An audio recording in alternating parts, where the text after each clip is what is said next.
SK motor Barasat Moyna Delhi public school nearest KPS DPS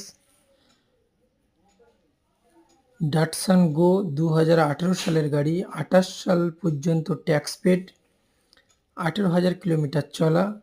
good condition গাড়ি আপনার 4টি power window power steering centre lock remote lock সব কিছু আছে 1 বছরের ইঞ্জিন ওয়ারেন্টি 1 বছর গিয়ার বক্সের ওয়ারেন্টি 4টি টায়ারই গুড কন্ডিশন এবং আজকের প্রাইস থাকবে 2,50,000 টাকা 50,000 টাকা ডাউন পেমেন্ট করুন এই গাড়িটা নিয়ে যান এরকম সুন্দর সুন্দর গাড়ি দেখতে গেলে এসকে মোটরের আসুন ভিজিট করুন আরও ভালো অনেক স্টক গাড়ি আছে প্রচুর স্টক 30-40টা স্টক আছে আপনি এরকম সুন্দর সুন্দর গাড়ি দেখতে পাবেন এরকম গাড়ি দেখতে গেলে পেজটাকে ফলো করুন সাবস্ক্রাইব করুন শেয়ার করুন লাইক করুন কমেন্ট করুন